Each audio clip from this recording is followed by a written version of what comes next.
안녕하세요. 3월 27일 일요일 오전입니다.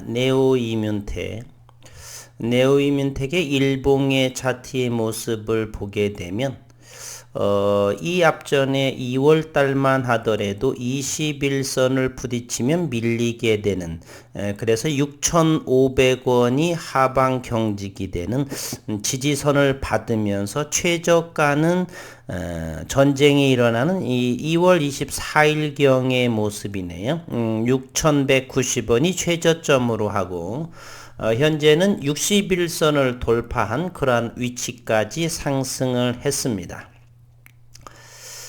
오늘 네오이뮨텍은 연기금에 블록될 물량이 이제 90만 주 연기금에 블록될 지난해 12월 23일 이후로 소진 중에 있고요.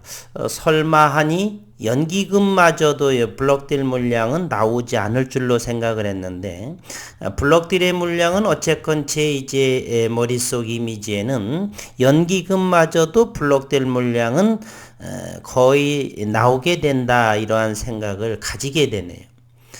또한 네오이뮨텍은 올해 2022년 이민년 새로운 데이터 발표를 이제 앞으로 다음 달 4월, 6월, 에스모 9월, 11월 면역항암 학회까지 이와 같은 굵직한 학회에서의 새로운 데이터를 지속적으로 발표한다라고 그럽니다.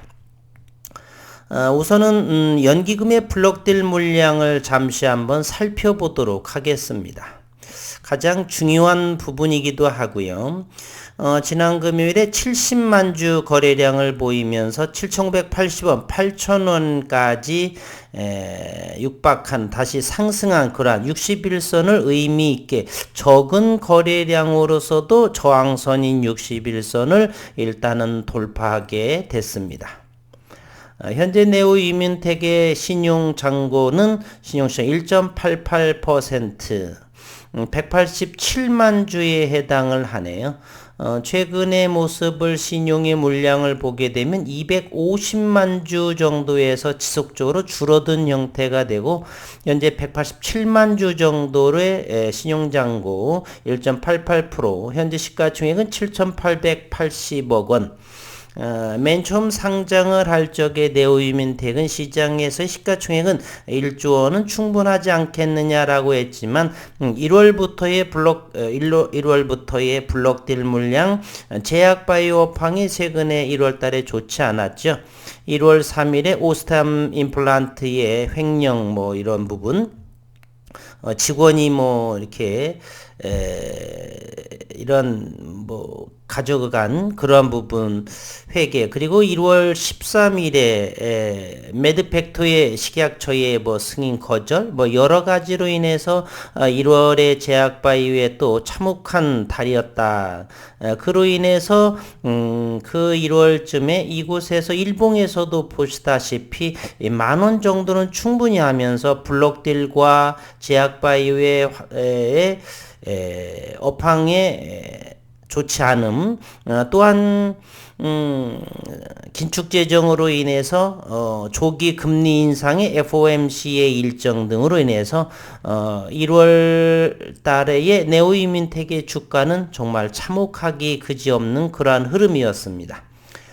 현재 외국인 보유는 9.31%, 920만 주 정도가 되는데, 외국인의 지분 보유를 면밀하게 보게 되면요, 9.17% 정도가 가장 낮은 최저점의 모습의 그런 지분율, 현재는 9.31%가 되는데, 목요일에는 95,700주를 다시 매수하더니 외국인들은 81,000주를 지난 금요일에 매도를 해서 현재 920만 주 정도의 9.31%의 외국인 보유 지분을 가지고 있습니다.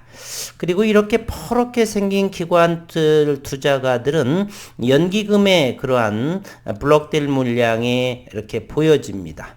잠시 수급의 상황을 한번 면밀하게 살펴보겠습니다.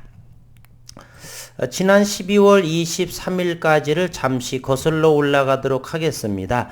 12월 23일 여기 블록될 물량이 됐는데요. 이때의 외국인의 블록딜 물량이라든지 이런 부분들은 완전히 소화가 됐습니다. 그리고 금융투자 50만 주 역시 블록딜의 소화가 됐고요. 설마하니 이 연기금 90만 주가 들어왔었죠. 90만 주가 들어올 때 이때 1월 13일까지는 66,850주를 샀습니다. 그러면서 조금 팔았었죠. 90만 주는 그대로 있고 요 66,850주에 대해서 저는 요때에 파는 걸로 알고 있었고 90만 주는 어느 정도 좀 지탱이 되지 않을까 그랬는데 지속적으로 매도 물량이 나오면서 최근에는 3일 연속 47만 주 정도의 매도를 보면서 블록딜 물량은 연기금마저도 전부 파는구나라는 생각을 합니다. 최근 3개월을 들여다보게 되면 90만 주의 연기금의 이 매수는 어느 정도가 소진이 전부 다 되었고 외국인과 다른 기타의 금융투자의 블록딜 물량은 모두 다가 거의 95% 이상은 소진이 되었다라고 저는 생각을 하게 됩니다. 이번에는 임상 모멘텀으로 한번 확인해 보도록 하겠습니다. 네오이민텍 올해 새로운 데이터 발표를 앞두고 있고 본격 성장은 지금부터다. 면역항암제 전문기업 네오이민텍은 상장 후 1년 부진한 주가를 기록하고 있는데 비단 네오이민텍만의 흐름은 아닙니다. 몇 가지를 한번 살펴볼까요? 셀트리온 한번 보도록 하겠습니다.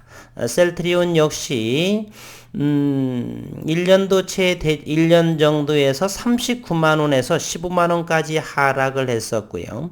SK바이오사이언스를 한번 보도록 하겠습니다. 36만원 최고가에서 최근에 14만원대까지 13만 7천원까지의 60% 이상의 가격 조정이 나오기도 했었고요. 비단 이러한 부분만 한 것이 아니라 대다수의 종목들이 전부 그렇습니다. ST팜 같은 경우도 최고가 15만원대에서 9만원대까지 하락 등등 대부분의 1년 동안의 제약바이오팡은 대단히 낙폭이 컸었다라는 점입니다. 네오이민텍의 수요 예측에서 높은 경쟁률을 기록하고 공모가 희망 밴드를 넘어선 공모가를 확정하며 화려하게 등장했던 것과 대비되는 현재의 주가의 모습. 증권가에서는 올해 네오이민텍이 유의미한 데이터를 발표할 예정인 만큼 데이터 모멘텀이 유효하다는 분석을 내놓고 있습니다. 네오이민텍은 지난해 2월 23일에서 24일 양일간 기관 투자가들을 대상으로 한 수요 예측에서 총 1496개 기관 투자가들이 참여해서 1374대 1의 경쟁률을 기록했고 그만큼 네오이민텍은 화려한 포커스를 받으며 이렇게 등장을 했었죠. 참여기관 100% 공모가 밴드 상단 이상의 가격을 제시해 공모가 희망 밴드 5,400에서 6,400 그 이상 그래서 공모가 최상단 밴드보다 높은 7,500원의 공모가를 확정을 했고 최근에 이 공모가를 하회하면서 지금은 공모가를 넘어선 8,000원에 다시 안착이 되는 그러한 흐름 61선을 돌파한 그러한 일봉상에서의 모습을 현재 보여주고 있습니다. 네오이민텍 이제는 잘 보이지 않아서요. 여기에 있네요. 이곳에 61선을 돌파한 그러한 모습을 보이고 있죠.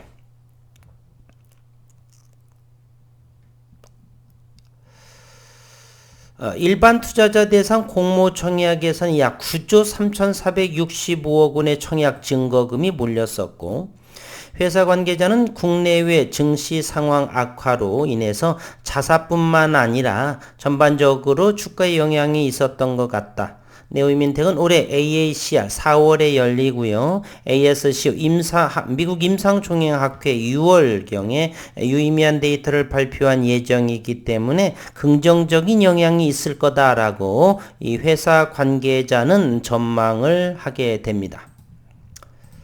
또한 네오이민텍은 T세포 중심의 차세대 면역항암제를 개발하는 생명공학회사로 면역항암제 연구개발에 풍부한 경험을 보유한 과학자와 임상의사를 보유하고 있다 합니다. 대표 신약인 NTI7, 하이로킨 7은 T세포 증폭, 앰플리피케이션 기능을 보유한 퍼스트 인 클래스 혁신 신약이라고 그러죠. 차세대 면역 항암제 임상 1B, 2A 상을 현재 진행 중에 있다. 저는 이 부분 때문에 아직은 조금 주가의 본격적인 상승은 요게 레포터에 의한다라면 올해 정도라고 하는데 조금은 저는 더 보수적인 내년 후반 정도 이렇게 아직은 임상의 페이즈가 1B, 2A 상을 진행되고 있기 때문에 물론 이제 올해에 유의미하게 기술 수출 라이센스 아웃에 진행이 된다라면 또 모르겠지만 아직은 임상의 낮은 단계에 진행 중에 있기 때문에 기다림의 시간은 조금 더 오래 걸릴 수가 있다. 현재 2년 연속 매출은 0원이고요.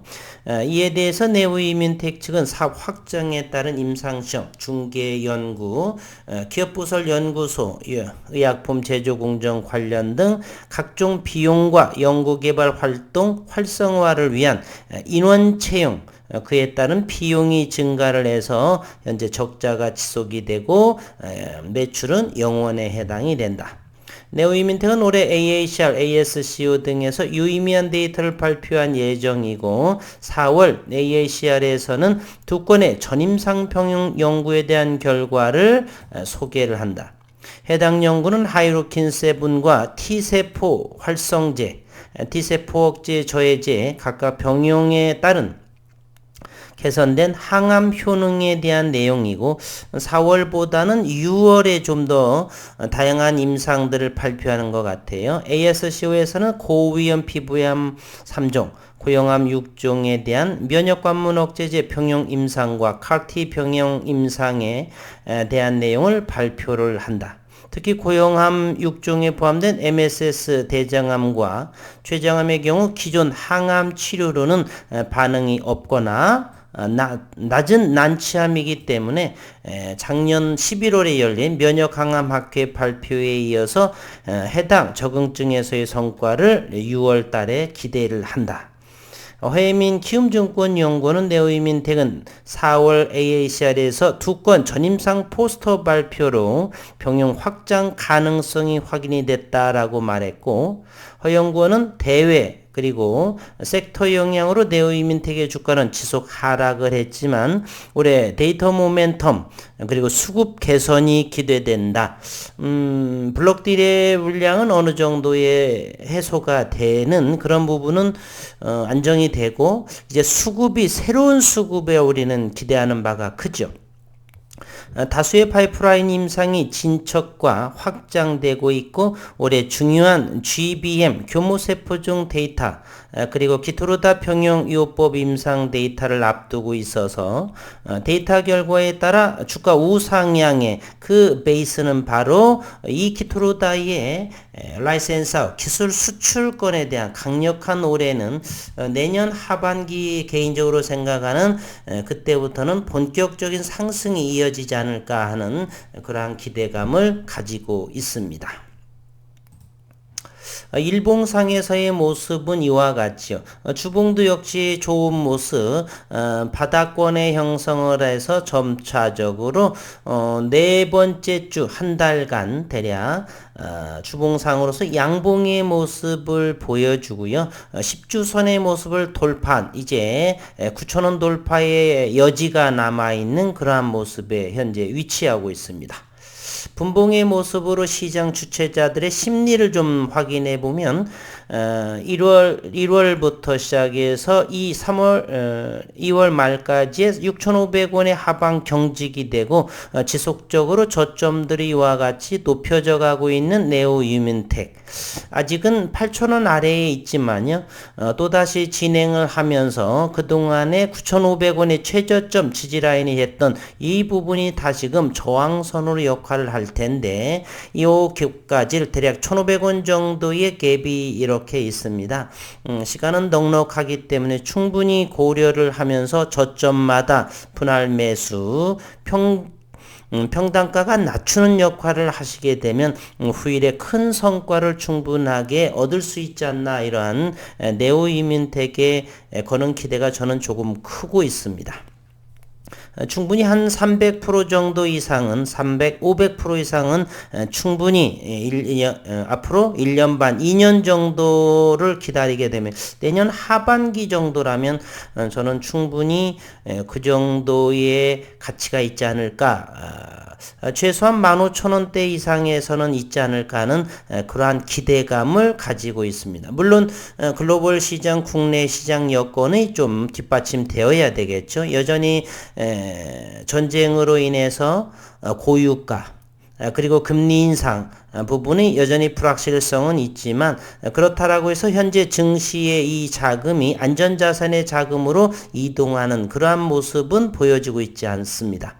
일본의 경우는 이제 제로금리이기 때문에 안전자산이 마냥 안전하지만 않다라는 그러한 기사도 본 적이 있고, 어쨌든 오늘 휴일 건강하시고 늘 즐거운 시간 되시기를 바라겠습니다. 한 주 동안 수고 많으셨습니다.